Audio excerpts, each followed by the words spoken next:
বৃন্দ, আমাদের সম্মানিত সুধী মণ্ডলী, ভাই বন্ধুগণ, সাংবাদিক ভাইয়েরা, আসসালামু আলাইকুম ওয়া রাহমাতুল্লাহি ওয়া বারাকাতুহু। শহীদ পরিবারের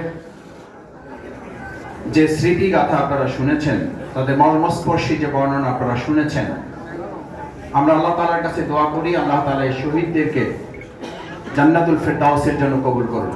আমিন। পরিবারের সদস্যবৃন্দ যারা আছেন, আল্লাহ তাআলা তার দয়া, নিরাপত্তা, অনুগ্রহের চাদর দিয়ে দুনিয়ার সমস্ত বালা মুসিবত থেকে তাদেরকে হেফাজত করুন। আমিন। স্বামী, সন্তান, বাবা যারা হারিয়েছেন, আল্লাহ তাআলা গায়েবী মদদ দিয়ে তাদের প্রত্যেকের জন্য তিনি নিজেই যেন স্বয়ং অভিভাবক হয়ে যান, সেটার জন্য আল্লাহ তাআলা কবুল করুন। আমিন। সম্মানিত ভাই এবং বন্ধুগণ, আজকে আমাদের শহীদ পরিবারের সদস্যবৃন্দ যে কথা এখানে বলেছেন, তারা তাদের তিনটি কথা বলেছেন। তাদের সন্তান শহীদ হয়েছে দেশের জন্য।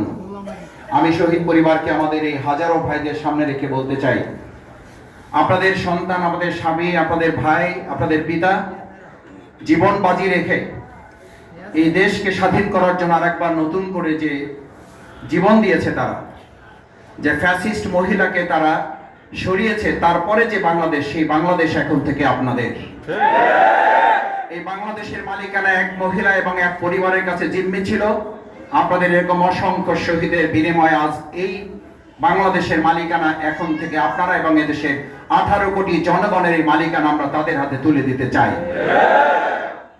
আপনারা জানেন যে আপনারা শহীদ হয়েছেন, আমরা শহীদ পরিবারের অংশ হিসেবে আপনাদের পাশে আমরা থাকতে চাই, গর্বিত পরিবারের সদস্য হিসেবে আমরা থাকতে চাই। কারণ আপনারাও জানেন, বাংলাদেশ জামাত ইসলামী, ইসলামী ছাত্র শিবির এই পল্টনেই 2006 সালের 28 অক্টোবর আমাদের ভাইদেরকেও পিটিয়ে তারা শহীদ করেছিল।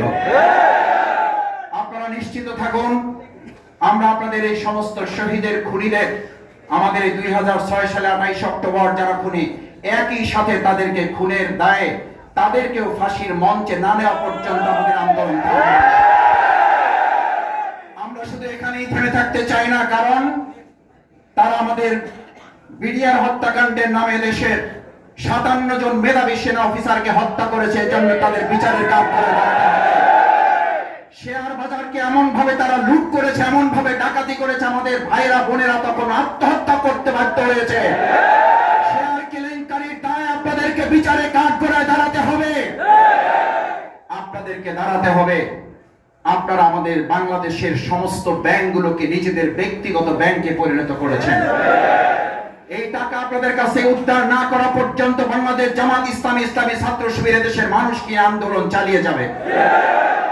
আমরা আপনাদের সর্বশেষ যে কথাটি বলতে চাই, সম্মানিত ভাই এবং বন্ধুগণ, আমাদের এই প্রিয় মাতৃভূমি বাংলাদেশ, এই বাংলাদেশের রক্ত দিয়ে যারা আমাদের আর একটা নতুন স্বাধীনতা নিয়ে এসে আমাদেরকে আজকের নিঃশ্বাস নেওয়ার সুযোগ করে দিয়েছে, সেই সমস্ত রক্তের ঋণ শোধ করার জন্য, শহীদদের এই স্বপ্ন পূরণ করার জন্য, আজকে যারা ঘাপটি মরে বসে আছেন, সুবিধা ভোগ করার জন্য যারা বিভিন্ন জায়গায় আবার সেই আগের একই কায়দায় নতুন করে মানুষের উপর অত্যাচার, রাহাজানি, চাঁদাবাজি এবং মানুষের বিভিন্ন ভাবে দখলদারিত্ব করে কষ্ট দিচ্ছেন, একইভাবে ওই আগের সেই ফ্যাসিস্ট খুনি সরকারের দোষর হিসাবে চিহ্নিত হয়ে তারাও কিন্তু জনগণের প্রতিরোধের মুখে পড়বেন।